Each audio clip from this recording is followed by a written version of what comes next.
Okay चलिए, तो आपका चैप्टर जो है वो ऑलमोस्ट खत्म हो चुका है भाई। हेलो अल्केन, हेलो एरिन, जितना भी टेक्निकल पार्ट था वो सारा टेक्निकल पार्ट कंप्लीट हो चुका है। You have learned all kind of the reactions. Substitution पढ़ लिया, एलिमिनेशन पढ़ लिया, मेटल के साथ रिएक्शन पढ़ लिया, राइट। फिर आपने पढ़ा कि किस तरह से हेलो एरिन कंपाउंड रिएक्शन करते हैं, राइट। अब अभी इस लास्ट पार्ट के अंदर हमें बहुत सारा थियोरेटिकल वर्क करना है, जहां पे हम बात करेंगे about the poly halogen compound. Poly मतलब एक से ज्यादा हैलोजन वाले कंपाउंड, राइट। तो ऐसे बहुत सारे कंपाउंड है जिसके अंदर एक से ज्यादा हैलोजन है and they are industrially very very very useful. तो ऐसे ही कुछ industrially useful poly halogen compound की हम बात करेंगे। और सबसे पहला पोली हैलोजन कंपाउंड है आपका डाइक्लोरोमीथेन। क्या है first compound? First is dichloromethane, जिसको आप मिथिलीन क्लोराइड भी कह सकते हो। क्या कह सकते हैं इसे हम? मिथिलीन क्लोराइड, जिसका फॉर्मूला है CH2Cl2, right. The formula is CH2Cl2। चलिए, इसको हम दो पार्ट में करेंगे। पहला पार्ट वो होगा जो आपको एनसीईआरटी टेक्स्ट बुक में दिया हुआ डेटा है, राइट। और लेटर वो पार्ट होगा जो आपको एनसीईआरटी टेक्स्ट बुक के सिवाय का डेटा जो काम का है, क्योंकि एनसीईआरटी टेक्स्ट बुक के अंदर आपको प्रिपरेशन एक भी नहीं दिया हुआ है, बट एंट्रेंस एग्जाम में प्रिपरेशन में से क्वेश्चन पूछे जाते हैं, राइट। तो वो भी हम करेंगे, राइट। तो चलिए पहले स्टार्ट करते हैं कि डाइमिथिलीन क्लोराइड या ये डाइक्लोरोमीथेन जो है आपका, उसके क्या क्या डेटा जो है वो टेक्स्ट बुक में अवेलेबल है। टेक्स्ट बुक में दो ही चीज़ें आपको दिया हुआ है, एक दिया हुआ है उसके यूज़ क्या है और दूसरा दिया है उसका हार्मफुल इफेक्ट क्या है, राइट। टेक्स्ट बुक में दो चीज़ें इंक्लूडेड है। चलिए बात करेंगे CH2Cl2 के यूजेस के बारे में। तो सबसे पहला यूज है बच्चों उसका, it is use as a solvent, as a paint remover, right. तो पेंट रिमूव करने के जो सॉल्वेंट्स होते हैं ना, अगर किसी सरफेस के ऊपर कलर लगा है और आपको अगर कलर निकालना है, राइट, तो आप जो केमिकल यूज करोगे ना, उस केमिकल का सॉल्वेंट होता है ये CH2Cl2। That's the first point, right. Second point, it is used in a propellant of the aerosol. Now what is the meaning of the propellant of the aerosol? अगर मान लो आप परफ्यूम या do या whatever use कर रहे हो, right, तो उसके अंदर लिक्विड पार्ट बहुत कम होता है, बाकी जो है वो हवा भरी होती है कंप्रेस करके, राइट, ओके। और जैसे भी आप स्प्रे करोगे तो कंप्रेस एयर जो है वो बाहर आएगी, तो साथ में जो लिक्विड है ना वो भी उसको बाहर लेके आएगी, राइट। तो वो जो कंप्रेस एयर भरी है ना अंदर, that is not air, that is this compounds, that is CH2Cl2, right. तो प्रोपेलेंट का मतलब है कि आपको जो स्प्रे करना है तो साथ में आपको जो कंप्रेस आपको भरना होता है साथ में gases, that is called as propellant, right. तो प्रोपेलेंट जब आप प्रेशर कम करोगे ऊपर से दबा के तो गैस बाहर आएगा, साथ में आपको जो चीज का स्प्रे करना है वो भी बाहर आएगा, राइट। तो फॉग वाला ऐसा कहता है, क्या कहता है फॉग वाला? हाँ, no gas only liquid. Only perfume कभी होता नहीं है, क्योंकि ओनली परफ्यूम होगा तो वो बाहर ही नहीं आएगा, ओके। तो वो सब उल्लू बनाने की चीजें होती है। चलिए आगे देखते हैं। तो first point is solvent as a paint remover, second is propellant in aerosol, third point है process solvent in manufacturing of drug. We will just remember this is used for the solvent as a manufacturing of drugs. Next is metal cleaning and finishing solvent, right। तो as a solvent इसके बहुत सारे use है बच्चों। पहला है solvent as a paint remover, solvent in manufacturing of drugs and solvent in metal cleaning and finishing, right. Metal के surface को क्लीन करके एकदम शाइनी लुक देने के लिए this is used as a solvent, okay. And it is also used as a propellant in a aerosol. Now let's talk about the harmful effects. इसके harmful effect क्या क्या है? तो सबसे पहला हार्मफुल इफेक्ट है, it harms the central nervous system, right. तो आपके बॉडी का जो कोऑर्डिनेशन होता है ना एक दूसरे पार्ट के साथ, राइट, ये उसको सीधा इफेक्ट करेगा सेंट्रल नर्व सिस्टम को। Second, exposure to the lower level, अगर लो कॉन्सेंट्रेशन है CH2Cl2 का, right, it can lead to the slightly impaired hearing and vision. तो अगर लो कॉन्सेंट्रेशन है डाइक्लोरोमीथेन का तो थोड़ा बहुत आपको सुनने में और देखने में तकलीफ होने वाली है, राइट। अगर हाई कॉन्सेंट्रेशन चला गया तो, अगर डाइक्लोरोमीथेन का हाई कॉन्सेंट्रेशन है एयर में तो आप गए। क्या होता है देखो बच्चों, if there is a higher level it causes dizziness, nausea, tingling and numbness in the thumb and in the fingers and the toes, right. तो अगर हाई कॉन्सेंट्रेशन में हुआ तो बहुत ज़्यादा डेंजरस है ये, okay. It can cause dizziness, it can cause nausea, tingling and numbness in the fingers and toes, okay. चलिए और भी कुछ है हार्मफुल इफेक्ट। अगर आपके स्किन के ऊपर डायरेक्ट लग गया ना, so it will create intense burning. जहां पे वो लगेगा ना स्किन पे बहुत ज्यादा बर्न होगा आपको। Direct skin contact causes intense burning and mild redness of the skin, skin लाल लाल हो जाएगी आपकी, राइट। और अगर आंखों में गया ना तो अंधे हो जाओगे, बिकॉज ये कॉर्निया को ही डैमेज कर देगा पूरा। अगर ये डाइक्लोरोमीथेन बिल्कुल भी आंखों में गया ना तो कॉर्निया डैमेज हो जाएगा आपका, राइट। देखो, direct contact with I can burn the cornea, okay चलिए, इतना डेटा आपको टेक्स्ट बुक में दिया था। अभी एक्स्ट्रा डेटा की बात करते हैं जो आपको याद रखना है बच्चों। प्रिपरेशन कैसे करेंगे इसका? तो सिंपल सा प्रिपरेशन है बच्चों, क्लोरोफॉर्म का करो reduction, because chloroform is CH-Cl3, right. Reduction का मतलब एक हाइड्रोजन ऐड करो, एक क्लोरीन को बाहर निकालो, राइट। तो जैसे ही आप क्लोरोफॉर्म को रिडक्शन करोगे आपके पास दो चॉइस है, या तो आप रिडक्शन कराओ जिंक प्लस HCl के साथ, राइट, बिकॉज मेटल जब एसिड से रिएक्ट करता है तो हाइड्रोजन गैस इवॉल्व करता है जो आपको काम का है रिडक्शन कराने के लिए। So either you can use zinc plus HCl और यू कैन यूज दिस निकल जिसके सरफेस के ऊपर हाइड्रोजन एब्जॉर्ब होगा, जो आप नॉर्मली ऑर्गेनिक केमिस्ट्री में रिडक्शन के लिए यूज करते हो, राइट। तो any of this two reagent क्या करेगा, एक हाइड्रोजन ऐड करेगा, एक क्लोरीन को बाहर निकालेगा, you will get this CH2Cl2। ये दूसरा मेथड है कि आप सिंपल मिथेन ले लो, मिथेन का आप क्लोरीनेशन कराओ। आपने 11th में पढ़ा था कि मिथेन का जो क्लोरीनेशन प्रोसेस है ना, वो चेन रिएक्शन है, आगे चलता जाएगा, वो रुकेगा नहीं, right. That followed by free radical mechanism. तो CH4 के अंदर आप क्लोरीन गैस रिएक्ट कराओ सनलाइट के प्रेजेंट में, फ्री रेडिकल मैकेनिज्म होगा, एक H बाहर आएगा, एक Cl अंदर जाएगा। अभी रिएक्शन रुकना नहीं है, वापस रिएक्ट होगा, एक H बाहर, एक Cl अंदर, आपको जो चाहिए मिल गया, CH2Cl2। Okay fine. चलिए एक और पॉइंट लिखेंगे बच्चों, CH2Cl2 is a colourless liquid and it has a boiling point of 373 kelvin, right. Colourless liquid है और बॉइलिंग पॉइंट कितना है, 373 केल्विन है। तो ये बच्चों सारा डिटेल्स हो गया। सबसे पहले poly halogen compound that is CH2Cl2। चलिए इसको फटाफट कॉपी करिए, इसके बाद नेक्स्ट के नोट्स आएंगे बोर्ड के ऊपर, नोट्स लिखेंगे, उसके बाद उसको डिस्कशन करेंगे, राइट, ताकि आपका ज्यादा टाइम वेस्ट ना हो। Do it quickly. फाइन। चले तो दूसरा आपका जो कंपाउंड है that compound is chloroform. Chloroform आप बहुत बार बॉलीवुड पिक्चर्स में देख चुके हो, है ना। वैसे विलन आता है, ऐसा रुमाल में कुछ डालता है, फिर इधर सूंघा के किडनैप, पता है ना, राइट। तो वही है क्लोरोफॉर्म, ओके, जो ऐसे ही सूंघा के थोड़ी देर में ही कल्टी, ओके। चलिए अभी तो ऐसा हो चुका है ना कि अगर कोई ब्लैक कलर की वो वैन आती है ना, ब्लैक कलर की वैन, तो ऐसा ही लगता है साला इसमें कोई किडनैप करके जा रहा होगा। इमेज ऐसे बना दी है बॉलीवुड वालों ने, ब्लैक कलर की वैन की ऐसी इमेज बना दी है ना कि हमें ऐसा ही लगता है कि ये गाड़ी आई ना, मतलब अंदर कोई ना कोई जोल चल रहा होगा, ठीक है। चलिए कोई बात नहीं, बात करते हैं क्लोरोफॉर्म के बारे में। क्लोरोफॉर्म जो है that is having formula CH-Cl3, right, और you can call it as trichloromethane. क्या कहते हैं क्लोरोफॉर्म को? क्लोरोफॉर्म का केमिकल फॉर्मूला है CH-Cl3 दैट इज ट्राइक्लोरोमीथेन। चलिए इसके यूजेस देखते हैं, बहुत इंटरेस्टिंग है। फर्स्ट है बच्चों, it is use as a solvent for fats, alkaloids, iodine and other substances. तो सबसे पहला इसका भी यूज क्या है भाई? इसका सबसे पहला यूज है एज अ सॉल्वेंट। क्या क्या डिसॉल्व कर सकता है? It can dissolve fats, alkaloids, iodine and other substances also.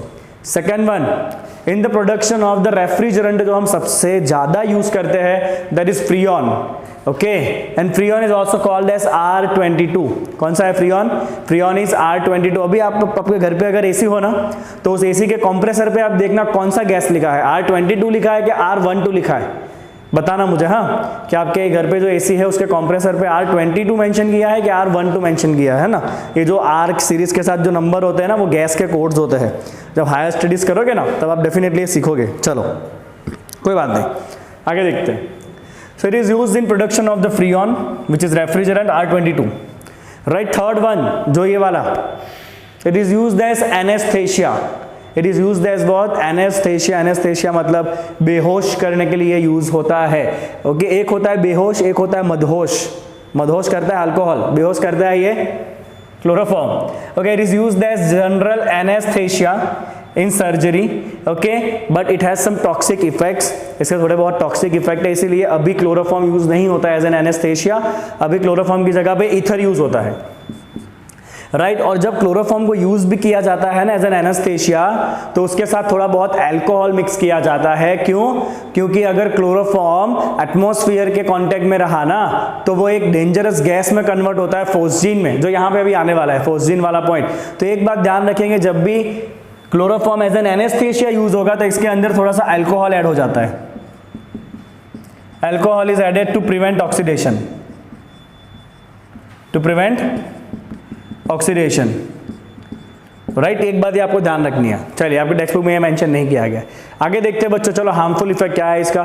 सबसे पहला हार्मफुल इफेक्ट है क्योंकि ये आपको थोड़ा बहुत बेहोश कर सकता है, मतलब ये सीधा इफेक्ट करेगा आपके सेंट्रल नर्वस सिस्टम के ऊपर, राइट, तो very first thing, chloroform vapour depress the central nervous system, chloroform vapour depress the central nervous system, that's the first point. Second, breathing in 900 ppm chloroform, अगर आजू बाजू के atmosphere में 900 ppm chloroform है और अगर आपने उसमें सांस ले लिया तो क्या होगा? Okay, breathing in 900 ppm chloroform for short time it causes dizziness, fatigue and headache, right. Okay, अगर थोड़ा बहुत क्लोरोफॉर्म है आजू बाजू में और आपने थोड़ी बहुत सांस ले ली तो आपको थोड़ा सा ऐसे डिजीनेस लगेगा, ओके, फैटिक लगेगा और सिर भी दुखने वाला है आपका थोड़े टाइम तक। बट अगर आप रेगुलर क्लोरोफॉर्म के कांटेक्ट में रह रहे हो, राइट, सपोज आप कोई केमिकल इंडस्ट्री में काम कर रहे हो आगे जाके और वहां पे क्लोरोफॉर्म ये एज अ रिएजेंट है जो बार बार लीक हो जाता है, ओके, तो अगर क्लोरोफॉर्म कंटिन्यूस टच में रहा, मतलब क्रोनिक एक्सपोजर हुआ, क्रोनिक का मतलब ही होता है बच्चों रेगुलर, अगर रेगुलर क्लोरोफॉर्म एक्सपोजर हुआ ना तो किडनी एंड लीवर दोनों खराब कर देगा वो, right. It cause damage to the liver as well as kidney, क्योंकि जब ये क्लोरोफॉर्म लीवर में जाएगा ना, राइट, तो ये मेटाबोलाइज होगा, मतलब ऑक्सीडाइज होगा और ये क्लोरोफॉर्म कन्वर्ट होगा फॉस्जिन में, and phosgene is very very very poisonous gas, highly poisonous gas, right. Okay, तो यहां पे क्या होगा बच्चों कि अगर ये क्लोरोफॉर्म लीवर में कंटिन्यूसली जाता रहा तो वो मेटाबोलाइज होगा और इससे बनेगा वो COCl2, that is phosgene, and it is highly toxic gas. ये किडनी की बैंड बजा डालेगा और लीवर को भी खराब कर देगा, ये जो गैस बनेगा ना वो, ठीक है। चलिए बच्चों, नेक्स्ट, अगर क्लोरोफॉर्म स्किन के टच में रहा तो फिर स्किन के ऊपर छाले पड़ जाएंगे, जैसे मुंह में छाले पड़ते हैं ना, जिसको हम कहते हैं चांदी पड़ना। ये एक ऐसी चांदी है जो दुख देती है, बाकी तो चांदी आपको मजा मजा कराती है ना। Okay, so source developed if the skin remain immersed in chloroform, अगर स्किन ज्यादा टाइम तक क्लोरोफॉर्म में रहा तो फिर स्किन के ऊपर छाले पड़ जाएंगे। ओके, चलिए आगे देखते हैं भाई। तो क्लोरोफॉर्म एक ये बहुत ही ज्यादा इंपॉर्टेंट पॉइंट है बच्चों। क्लोरोफॉर्म को आपको हमेशा डार्क कलर की बोतल में रखना है, वो भी पूरा भरा हुआ, राइट। क्यों? क्योंकि अगर क्लोरोफॉर्म को थोड़ा बहुत भी ऑक्सीजन मिला और सनलाइट गिरा ना तो वो ऑक्सीडाइज होकर फॉस्जिन बन जाएगा, दैट इज वेरी पॉइजनस। देखो, chloroform is always stored in a dark colour bottle completely field, it should be completely filled. Completely filled इसलिए कि ऊपर थोड़ी भी एयर नहीं होनी चाहिए, पूरा का पूरा क्लोरोफॉर्म भर देना है आपको, और वो भी डार्क कलर का बॉटल होना चाहिए, राइट। ध्यान रखना बच्चों, this point is most important, this point is most important, ध्यान रखना इस बात को, राइट। चलिए, so chloroform is stored in a dark colour bottle completely filled to avoid exposure to air, okay, and sunlight. क्योंकि जब उसको एयर एंड सनलाइट दोनों मिला ना, देखो ये क्लोरोफॉर्म, उसको एयर मिला, सनलाइट मिला, ऑक्सीडाइज होके क्या बना देगा ये COCl2, phosgene, and 2HCl, and we know that phosgene is highly poisonous gas, right. चलिए, यहां तक आपके टेक्स्ट बुक में दिया हुआ है, NCERT में। आप थोड़ा बहुत बात करते हैं एक्स्ट्रा के बारे में कि क्लोरोफॉर्म प्रिपेयर कैसे करा जाता है। तो क्लोरोफॉर्म प्रिपेयर करने का पहला मेथड है बच्चों, इथेनॉल को रिएक्ट कराया जाता है क्लोरीन गैस के साथ in the presence of bleaching powder. पता है ना ब्लीचिंग पाउडर का स्ट्रक्चर पूरा, CaOCl2 into CaOH twice into कुछ H2 था साथ में, आई डोंट नो एग्जैक्टली, मुझे याद नहीं है यार। मुझे इतना पता है खाली कि ब्लीचिंग पाउडर जो है ना, that can produce a nascent oxygen. Bleaching powder जो है वो नेसेंट ऑक्सीजन प्रोड्यूस कर सकता है, और वो ऑक्सीजन जो है ना बहुत इजीली किसी को भी ऑक्सीडाइज करता है, राइट। तो देखो बच्चों, स्टार्ट करोगे आप कहां से? इथेनॉल से। रिएक्ट कराओगे आप क्लोरीन गैस के साथ, बिकॉज आपको क्लोरीन तो डालना है ना, CHCl3 है, क्लोरीन तो लेना पड़ेगा, ओके। इसका रिएक्ट कराओगे ब्लीचिंग पाउडर के साथ, ब्लीचिंग पाउडर प्रोड्यूस करेगा नेसेंट ऑक्सीजन, राइट। तो होगा क्या बच्चों, ये जो अल्कोहल है ना वो ऑक्सीडाइज हो जाएगा, और अल्कोहल के ऑक्सीडेशन से बनेगा इथेनॉल। क्या बनेगा बच्चों? ये जो अल्कोहल है वो ऑक्सीडाइज होकर बनाएगा इथेनॉल, एल्डिहाइड। ये एल्डिहाइड रिएक्ट करेगा क्लोरीन गैस के साथ वापस, और कुछ नहीं करना है आपको, 3 हाइड्रोजन निकाल के 3 क्लोरीन डाल देना है, ये बना CCl3CHO, right. This is called as chloral. क्या कहते हैं बच्चों? इसको क्लोरल कहते हैं।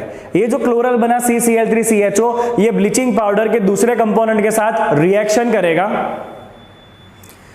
ओके। सो इथेनॉल जब क्लोरीन से रिएक्ट करेगा बनाएगा क्लोरल, आपको करना है 3 हाइड्रोजन निकाल के 3 क्लोरीन डाल दे रहे हैं। चलो, जैसे ये क्लोरल बना, क्लोरन ब्लीचिंग पाउडर के दूसरे कंपोनेंट से रिएक्ट करेगा।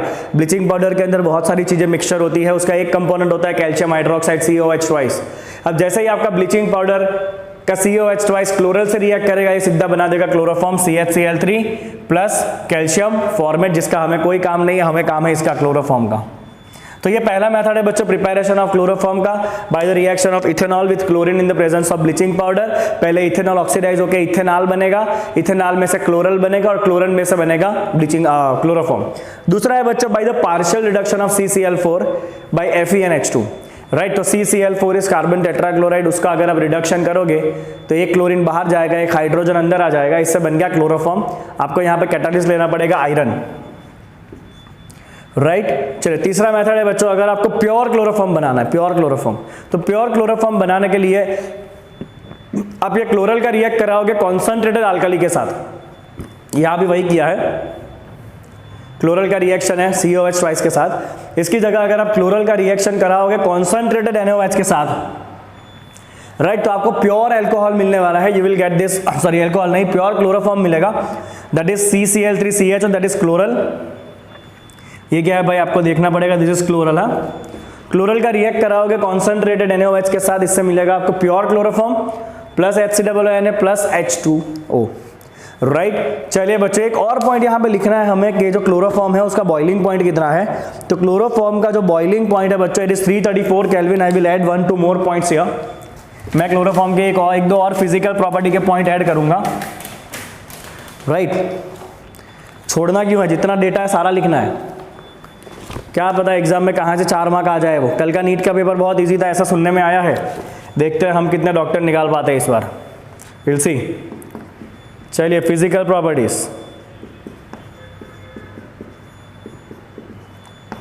सबसे पहला कलरलेस लिक्विड, देखा ही होगा आपने लैब में। Boiling point 334 kelvin, right.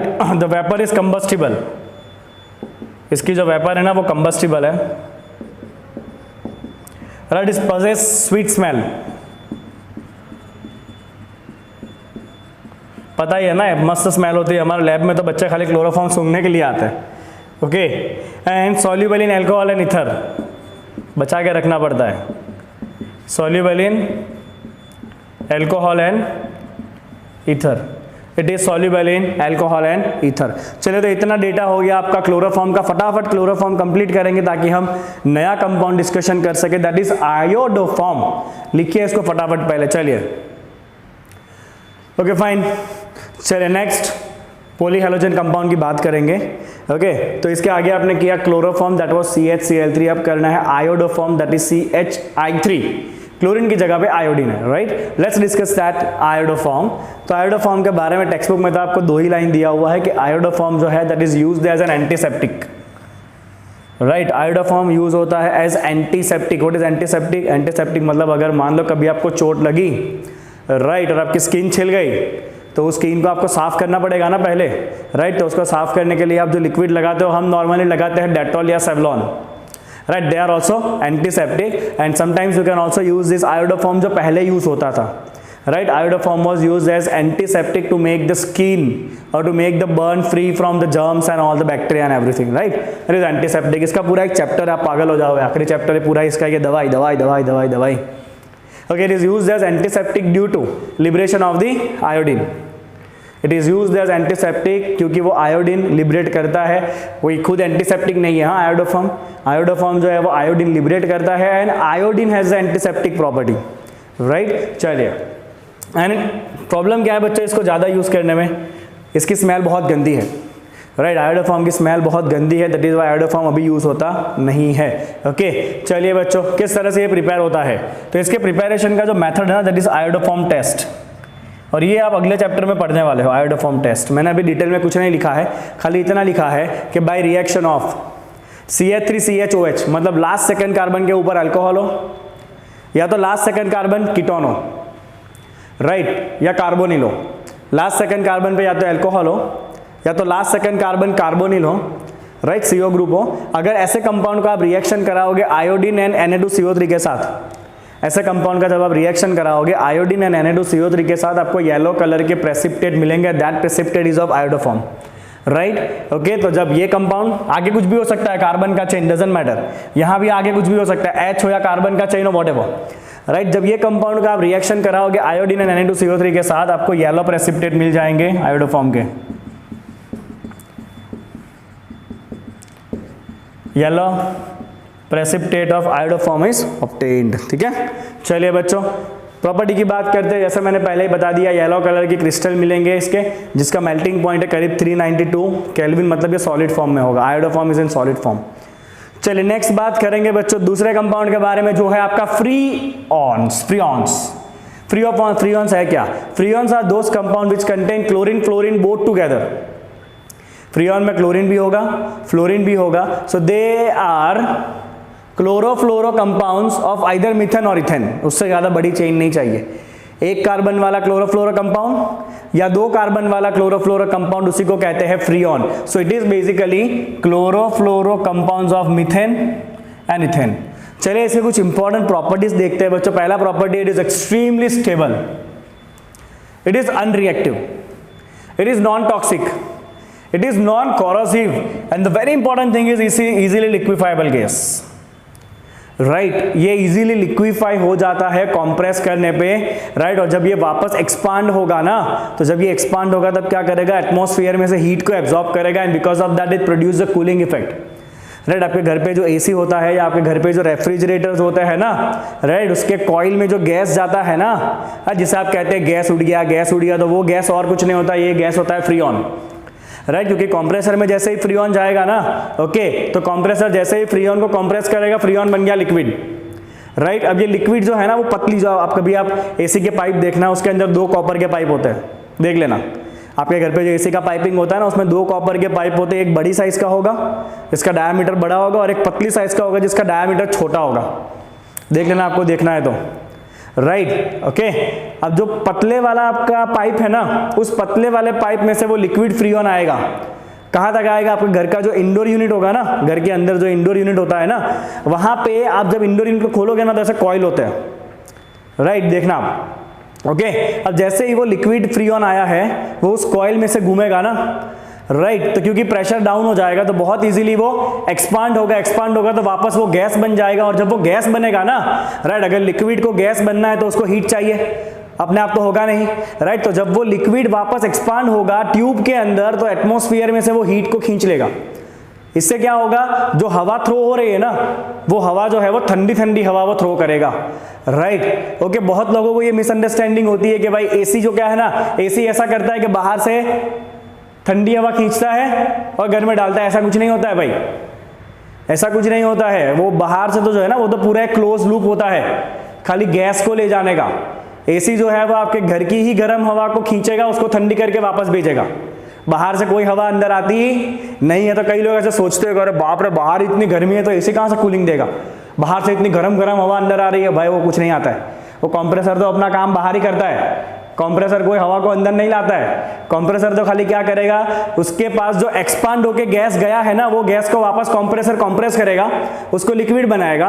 वो लिक्विड जो है वो पंप थ्रू, छोटा सा पंप होता है वहां पे, लिक्विड जो है वो पंप थ्रू वापस आएगा आपके पाइप के अंदर इंडोर यूनिट में। जैसे ही वो इंडोर यूनिट से पास होगा, प्रेशर डाउन हुआ, गैस एक्सपांड होगा। राइट, गैस एक्सपांड हुआ, वापस वो हीट को एब्जॉर्ब करेगा, आजू बाजू ठंडक लाएगा। ओके, एक्सपांड हुआ तो वापस गैस बना, वो गैस मोटे पाइप में से वापस कंप्रेसर में जाएगा, कंप्रेसर वापस उसको दबाएगा, वापस लिक्विड अंदर आएगा। इस तरह से ये काम चलता रहता है। Right, okay. जब बहुत आगे पढ़ोगे ना इंजीनियरिंग में, तब ये सब्जेक्ट आप सीखोगे, रेफ्रिजरेशन एंड एयर कंडीशनिंग। ठीक है, चलिए, अच्छा खासा आपको नॉलेज मिल गया। अभी आपको कोई कहे ना कि बाहर कितनी गर्मी है, अंदर कहाँ से कूलिंग होगा, तो उसको बोलना बबूचक ऐसा नहीं होता है। चलो, तो फ्रीऑन्स की बात कर रहे थे हम। They are extremely stable, they are unreactive, non toxic, non corrosive, and they are easily liquefiable gas. Okay, सबसे ज्यादा इंपॉर्टेंट है, सबसे ज्यादा जो यूज होता है सब सारे क्लोरोफ्लोरो कंपाउंड में से, that is freon 1,2। Freon 1,2 is used, right, that is CCl2F2। Freon 1,2 क्या है बेटा? फ्रीऑन 1,2 है CCl2F2, right, and that is most commonly used for the industrial purpose, for the cooling purposes, right, okay, refrigeration purposes. Okay, it is manufactured by the Schwarz reaction of CCl4। अब ये Schwarz reaction आपको text book में नहीं दिया है, जो मैंने यहाँ पे आपको दे दिया है। ये रहा बेटा वो Schwarz reaction जिसकी बात की गई है। Right, we will use CCl4। Swarts reaction में हम यूज करते हैं मेटल फ्लोराइड्स। क्या यूज करते हैं स्वार्ज रिएक्शन में? हम मेटल फ्लोराइड यूज करते हैं। ये रहा metal fluoride, SbF3 antimony trifluoride. Will use this in the presence of antimony pentachloride and high pressure. क्या होगा, 2 क्लोरीन निकलेंगे, उसकी जगह पे फ्लोरीन आएंगे, and you will get this compound CCl2F2। Right, चलिए बच्चों, यूज क्या है इसके?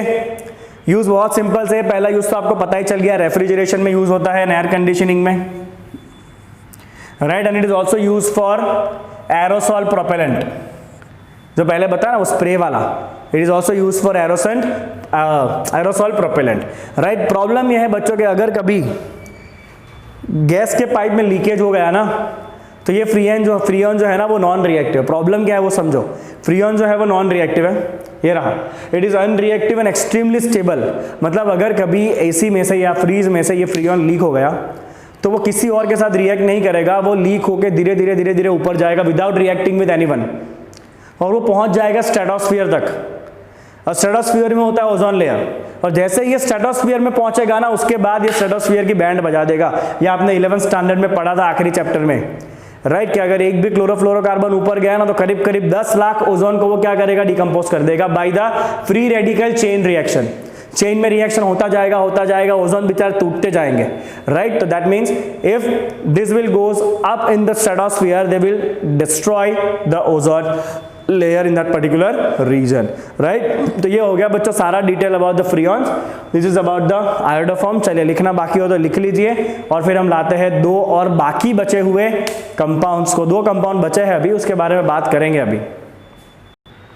चलिए तो नेक्स्ट कंपाउंड आ गया आपके सामने, दैट इज टेट्राक्लोरोमीथेन, जिसका फॉर्मूला है भाई CCl4, जिसको आप कार्बन टेट्राक्लोराइड भी कह सकते हो। ओके, चलिए करना क्या है हमें, तो सबसे पहले इसके यूजेस देख लेते हैं बच्चों। कार्बन टेट्राक्लोराइड CCl4 का प्राइमरी यूज है for the manufacturing of refrigerants. आगे देखा ना आपने, CCl4 का जब आप स्वार्ट्ज रिएक्शन करोगे तो आपको मिलता है क्लोरोफ्लोरोकार्बन, जस्ट इसके आगे वाले में, राइट। तो ये क्लोरोफ्लोरोकार्बन बनाने के लिए CCl4 सबसे ज्यादा यूज होता है। Second, it is use for propellant for aerosol cans, जो स्प्रे वाला। Okay, third one, it is use for as a feedstock मतलब raw material in the synthesis of the chlorofluorocarbon and other organic compound, right. चलिए next, it is use for pharmaceutical manufacturing, मतलब दवाइयों के बनाने में use होता है, right. Then it is use also as a general solvent. General solvent आपको पता होगा बच्चों, ऑर्गेनिक केमिस्ट्री में this CCl4 is excellent solvent, जो नेचर में नॉन पोलर होता है, राइट। तो वो सारे नॉन पोलर कंपाउंड को डिसॉल्व कर देता है बहुत इजीली। चलिए इंडस्ट्री में उसका यूज कहाँ होता है, इंडस्ट्री में इसका यूज होता है as a cleaning fluids and for degreasing agent, right. तो सरफेस के ऊपर ग्रीस व्रीस लगा हो तो उसको निकालने के लिए आप यूज कर सकते हो। You can also use this as a cleaning fluid, मतलब सरफेस को क्लीन करने के लिए यूज होता है। ओके, चलिए घर पे भी ये यूज किया जाता है as a spot remover, and this is very important, it is fire extinguisher. Okay, this can stop the fire in fats, oils and petrol. अगर फैट, ऑयल या पेट्रोल में आग लगी है ना, तो पानी से नहीं बुझती वो, राइट। उसके लिए आपको यूज करना है CCl4, तो it can extinguish fire in oil, fat और petrol. Okay, and it is use under the name of pyrene.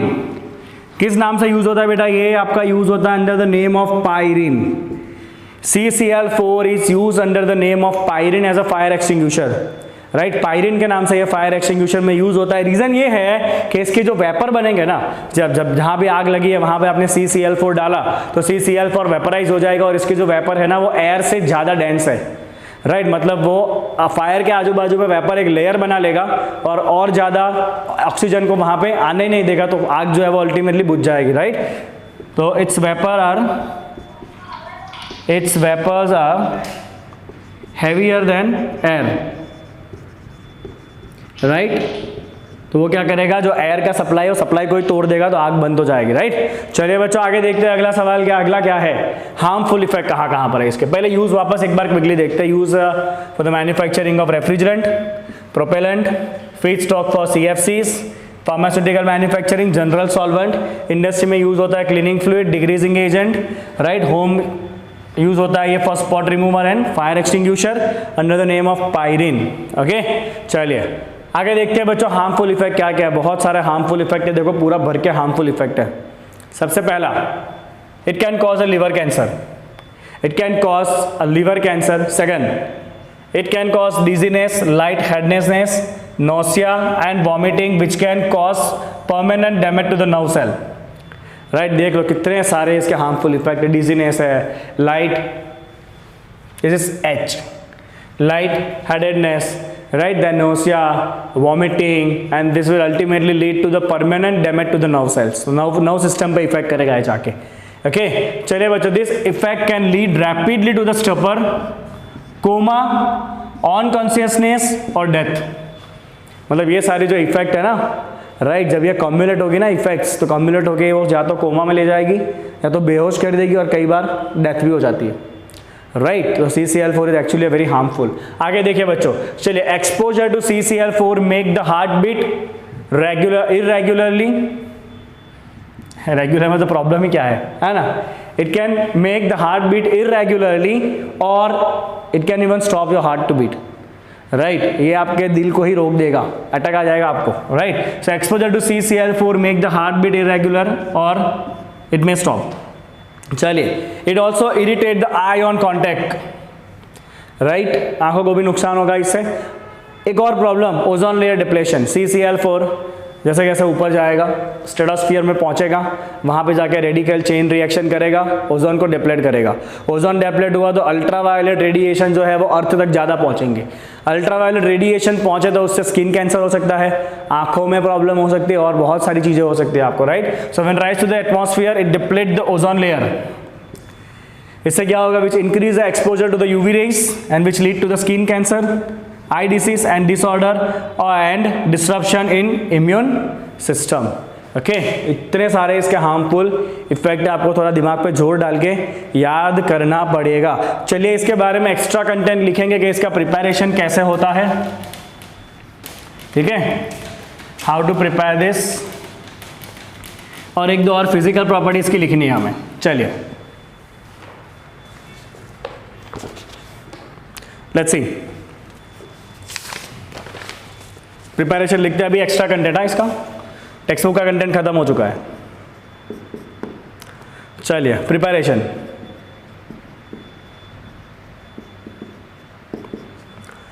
It is form by the reaction of carbon disulphide with chlorine gas in the presence of anhydrous AlCl3. Carbon disulfide with a chlorine gas in the presence of anhydrous AlCl3. This will form CCl4 plus S2Cl2. CCl4 and S2Cl2 बनाया गया, right. चलिए बच्चों, next second method है टेट्राक्लोरोमीथेन. आपके पास है, उसका reaction कराओ chlorine के साथ. सी नॉर्मल रिएक्शन है, या मिथेन का क्लोरीनेशन कराओगे सनलाइट के साथ तो सारे हाइड्रोजन रिप्लेस होकर बन जाएगा CCl4. अच्छा, कॉमन मेथड, राइट. एक के बाद एक सारे हाइड्रोजन निकलते जाएंगे और सारे हाइड्रोजन निकल के 4 क्लोरीन आ जाएंगे, यू विल गेट CCl4. चलिए, then what are the extra properties जो आपको काम की है. Colourless, fragrant liquid which is heavier than water.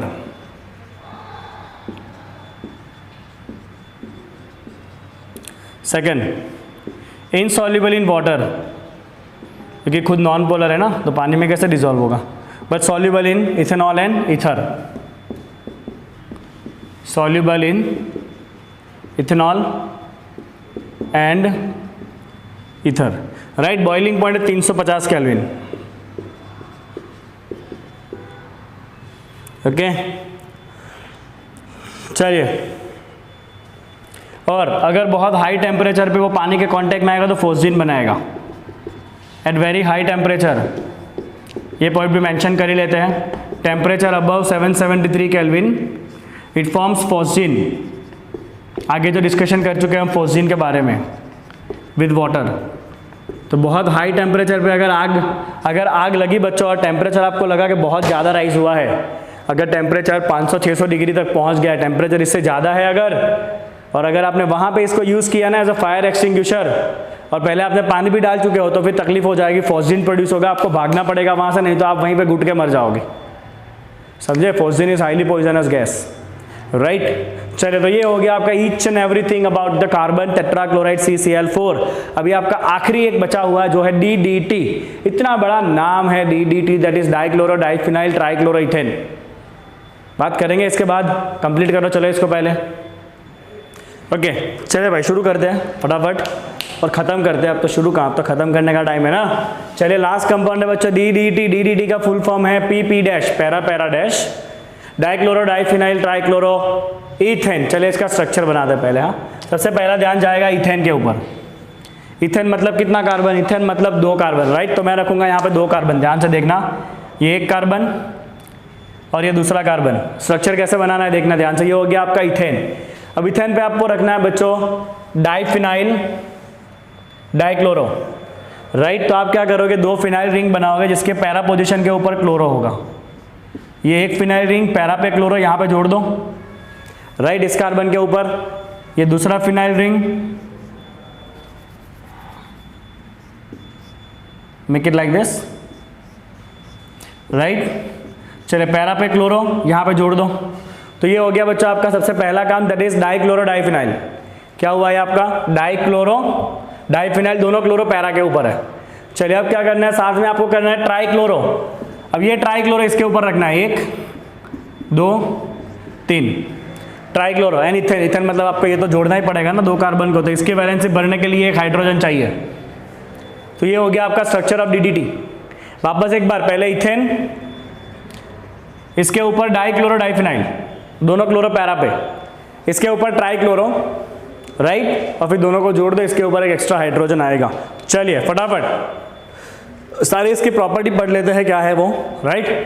तो first, it is very first chlorinated organic insecticide. Insecticide मतलब जो इंसेक्ट को मारने में काम आएगा, right, okay, and that is organic first insecticide which is chlorine based organic compound, right. चलिए बच्चे के सिंथेसाइज तो कर दिया गया था, बट पता नहीं था कि ये इंसेक्टिसाइड की तरह बिहेव करता है, राइट। ये पता करने का काम किया पॉल मुलर ने, राइट। तो पॉल मुलर ने आइडेंटिफाई किया कि ये जो कंपाउंड बनाया गया है, this compound behave as a insecticide, right. इसके लिए इसको नोबेल प्राइज भी मिला था पॉल मुलर को, राइट। ये identified its effectiveness as insecticide. चलिए, it is effective against the mosquitoes that spread malaria and least that carries typhus. Okay, तो वर्ल्ड वॉर 2 के बाद का जो सिचुएशन था, उसके बाद ये डीडीटी का प्रोडक्शन बहुत बढ़ा दिया गया, because it was found that कि डीडीटी जो है वो मलेरिया फैलाने वाले मच्छर और टाइफस फैलाने वाले लीस को मारने का काम भी कर सकता है, right. But there are problem due to the extensive use of DDT. वो सुना है ना, किसी को इतना भी मत डराओ कि उसका डर ही खत्म हो जाए, ऐसा ही हुआ कुछ, राइट। कितने सारे इंसेक्ट ऐसे हो गए जो डीडीटी के सामने रेजिस्टेंट हो गए, मतलब इतने डीडीटी ने इतने इंसेक्ट को मारा ना कि फिर तो इंसेक्ट जो है ना वो रेजिस्टेंस हो गया, डीडीटी डाल, कोई नहीं, हम नहा के निकल लेंगे, ऐसा हो गया। Okay, so there are so many species of insect that become resistant to DDT, and DDT जो है that was found that DDT is very toxic for fish. मछलियों को बहुत इफेक्ट कर रहा था डीडीटी, क्योंकि फाइनली इंसेक्टिसाइड बह के तो नदियों में ही जाने वाला है, राइट। तो वहाँ पे फिश के लिए बहुत ज़्यादा वो टॉक्सिक था। एक और बात, डीडीटी जो है वो हाईली स्टेबल है और वो फैट में डिसॉल्व हो जाता है। इससे क्या होगा, सो it is chemically stable and fat soluble. तो हुआ क्या, जैसे ही कोई एनिमल अगर डीडीटी कंज्यूम करता है, you are using it as an insecticide, तो आप पेड़ पौधे के ऊपर वो डालने वाले हो, व्हाटएवर इट इज। अगर वो एनिमल ने खा लिया, राइट, तो that compound is highly stable and it is fat soluble. तो वो एनिमल के जो फैट टिश्यू होंगे ना उसमें डिसॉल्व हो जाएगा और वो मेटाबोलाइज भी नहीं होने वाला, बिकॉज वो हाईली स्टेबल है, राइट। तो वो फैट टिश्यू के अंदर जमा होता रहेगा, डीडीटी जमा होता रहेगा, और अगर एनिमल भी कंज्यूम करता ही रहे डीडीटी, तो धीरे धीरे उसके फैट टिश्यूज के अंदर वो डीडीटी का प्रोपोर्शन बहुत ही ज्यादा बढ़ता जाएगा, and that is also toxic. Check it out, it is chemically stable and fat soluble and it is not metabolized rapidly by the animals. Instead, it deposit and store in the fatty tissues, right. If this ingestion continues at a steady rate, DDT built up with an animal over period of time. मतलब animal cell के अंदर DDT बहुत ज़्यादा बढ़ जाएगा with the passage of time tissues में, right. चलिए, DDT का फिजिकल फॉर्म कैसा, it is a white solid substance, एकदम गंदा स्मेल होगा उसका, क्लोरीन वाला।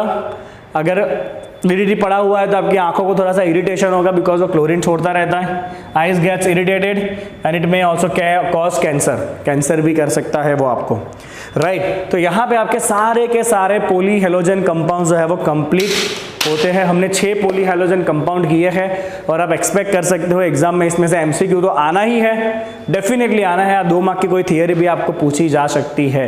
ओके, चलिए, यहाँ पे आपका 12th स्टैंडर्ड के ऑर्गेनिक के बहुत बड़े एक रेस का पहला पार्ट कंप्लीट होता है।